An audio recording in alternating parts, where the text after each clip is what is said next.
Hello guys, welcome back to the YouTube. Hope you're doing well today. Now,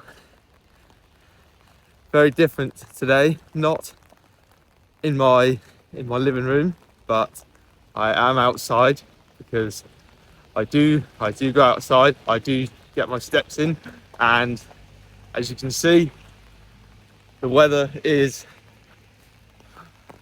not favourable, pretty grim as we head into winter. So the reality of doing steps, get yourself an umbrella, because I for one do not like to be getting soaked whenever I am walking around anywhere. I definitely think that a lot of people undervalue just how important your step count can be.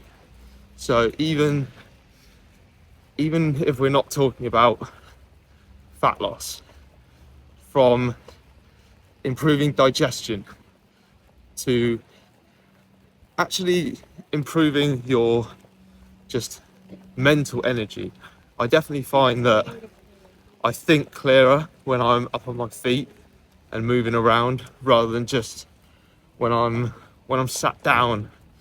I almost sort of feel, I guess I just feel almost sluggish. I don't really know how people do desk jobs and just sit for hours and hours at a time. I would encourage anyone, if you do a desk job, either get yourself a standing desk, or if you work from home, get I know I said I don't have one, but get yourself a walking pad and a standing desk. So then you can literally have a setup where you can walk at periods throughout the day if you can't get out of the office. Because I know that a lot of people, they'll have, an hour for lunch. You might have half an hour, 45 minutes of that to get out for a walk each day, which I know it's not easy to get a high number of steps, especially if you say you have to drive to work, drive home. Then getting I would say at least 10,000 steps a day, I can understand how it would be difficult for a lot of people. So don't neglect your steps. Make sure that you're getting in a number that you can hit comfortably each day. And I think one of the most important times, if you're going to prioritize them at all, if you're someone who can't get a lot of steps, is post meal. Literally 10 minutes brisk walk after each meal is fantastic for blood sugar regulation and glycemic control. There's been multiple studies to show just how effective walking after a meal can be, and they've actually shown it can be just as effective as a popular drug called metformin, which is typically used by people with diabetes, high blood sugar. So steps, super important. It's a massive part of my life. I love to do as many steps as I can, which probably a lot of people would say is overkill, but I think if you can be more active, it also means you can eat a bit more, which when the goal is to grow, you want to be able to eat as much food as I possibly can. And when I diet, I want to be able to eat as much food as I can. Okay, so don't neglect your steps. And just like that, the rain has stopped, thank goodness. So anyway, today's video, I thought I would talk about changing your training split. I see this a lot.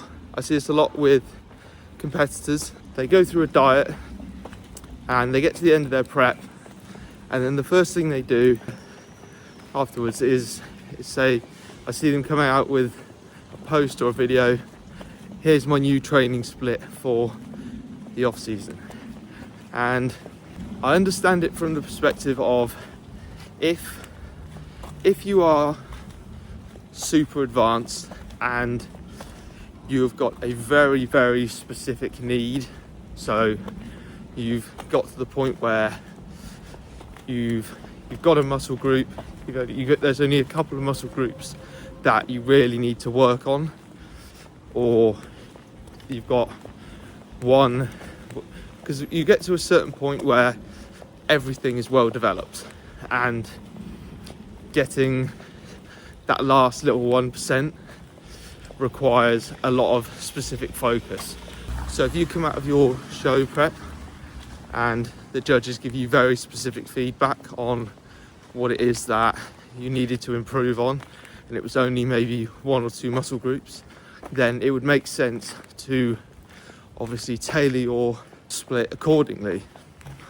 However, for most people, myself included, it's just a case of being bigger overall, and therefore it's not the split that you were doing before that was the issue. It's just a case of you need more time. I currently run an upper lower split, and I've been running that for a very long time now.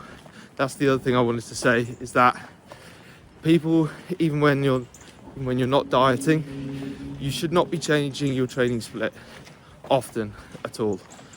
You should just find a training split that fits your routine, your schedule, your lifestyle, and run it as long as possible. Because if you are constantly changing your training split, thinking that the grass is greener and you can make better progress on a different training split, then you never really get into a groove of finding how much volume, how much frequency you can actually tolerate and you're able to recover from on a consistent basis. If you constantly switch from, oh, I train this muscle twice a week, now I train it once a week, now I want to train it 3 times a week, it becomes very difficult to pinpoint exactly how much work you're actually able to do in any given week. So keep your training split consistent for as long as physically possible. So my upper lower training will not be changing. I plan to just start with volume nice and low, because for me, I love to train. I train every single day. So I literally just do upper lower, upper lower, upper lower every single day. And I know a lot of people would think that's overkill, never having a rest day, but I just love to be in the gym. So I have to be very particular about how much volume I do in each session to ensure that I can recover adequately. So at the moment, my training looks very much like this, with upper lower doing literally 1 working set per exercise, and that's not per muscle. So for example, I'm going to do a lower day today. You see I do hamstring curls, but I do seated and lying, but it's just 1 set of each. So even then, that's still 2 sets. Whereas for other muscles like quads, I'll just do 1 working set on leg extension, and 1 set for glutes, 1 set for calves, 1 set for adductors, and then on my upper session, same thing again, 1 set per movement.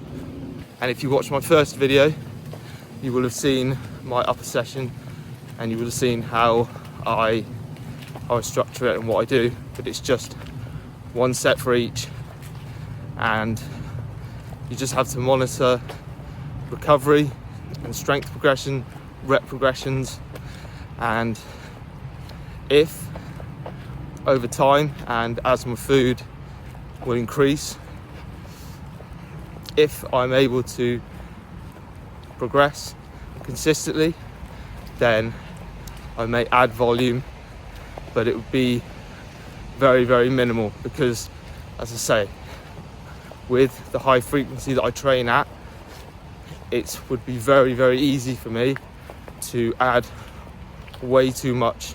Even just an extra set, I know it doesn't sound like a lot, but if you try it for yourself, if you train at a high frequency and you add an extra set and you're actually tracking your loads that you're lifting and the reps that you're performing, you can very quickly run into recovery issues if you are pushing these sets hard.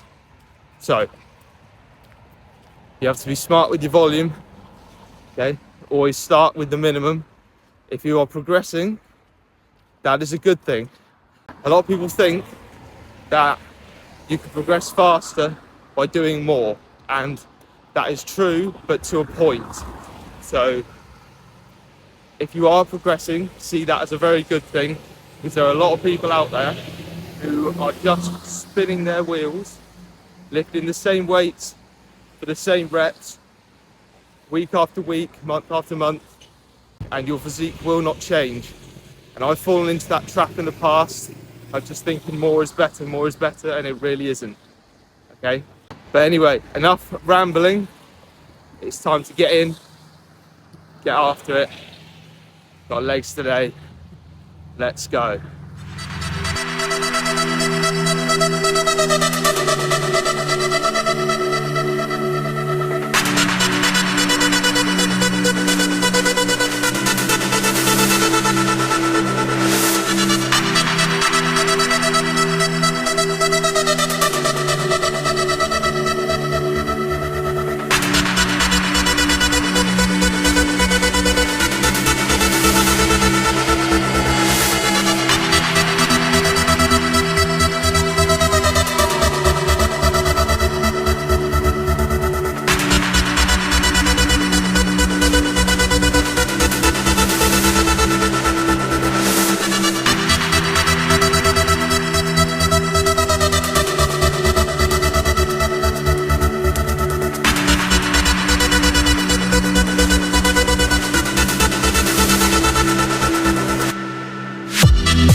we have it.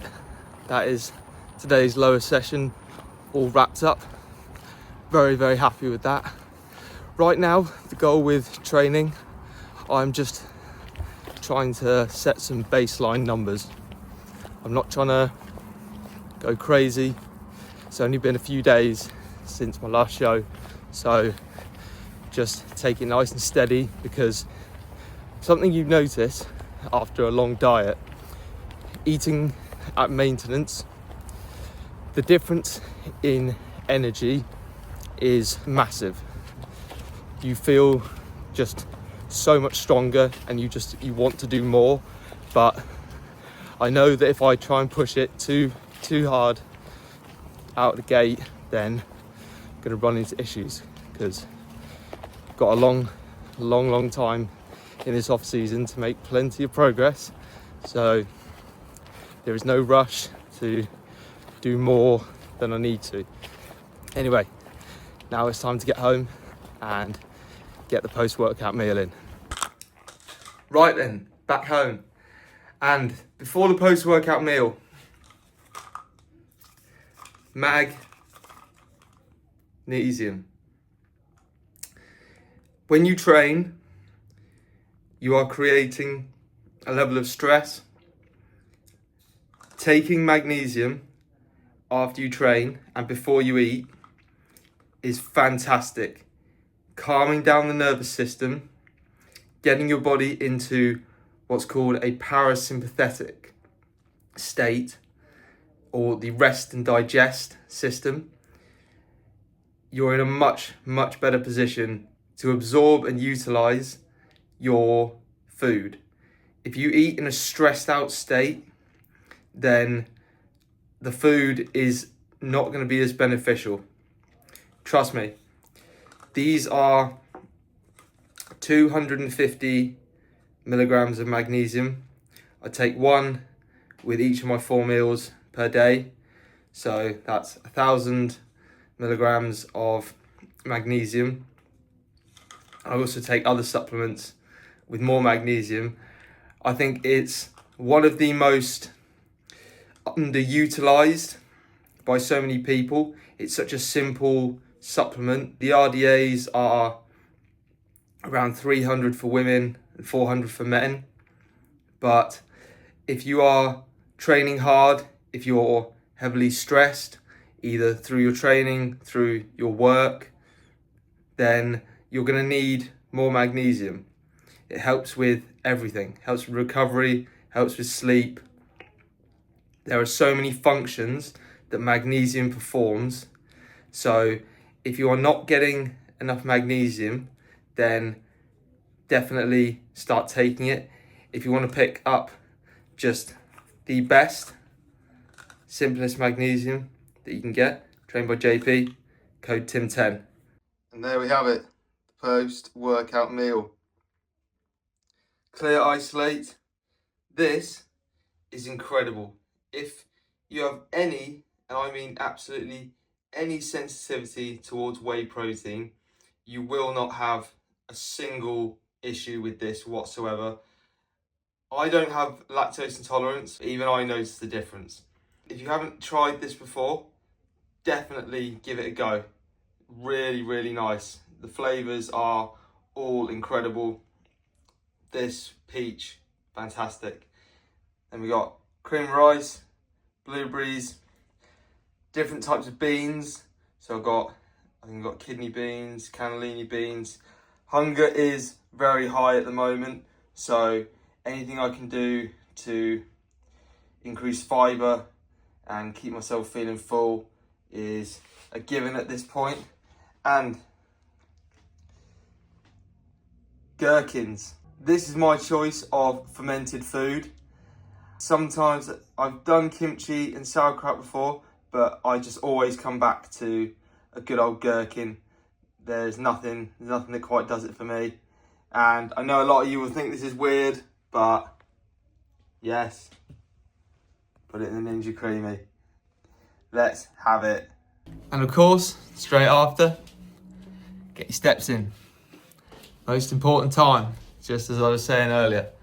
Anyway, currently the goal with body weight, we're not looking to push hard right out of the gate. We're literally just trying to re-establish maintenance, look to hold, and when the time comes, we will slowly start to escalate food and we will start pushing body weight up nice and gradually as we move through the off season. But right now, got to stay disciplined. Even though hunger is high, this is the most important time after a diet. If you can control yourself, you've just managed to diet for however long to get to whatever position you're in. So don't ruin it by binging and overeating. If you just slowly increase the amount of foods that you were eating on your diet, hopefully if you had a good structured diet, you will have been eating foods that are satiating. So if you're eating more of those foods and you're eating at maintenance, then controlling hunger will be easier. I'm not saying it's going to be easy, but it will be the best way to ensure that you don't just put on loads of weight super fast after a diet, and that is exactly what I'm going to do. I hope you've enjoyed the video, guys.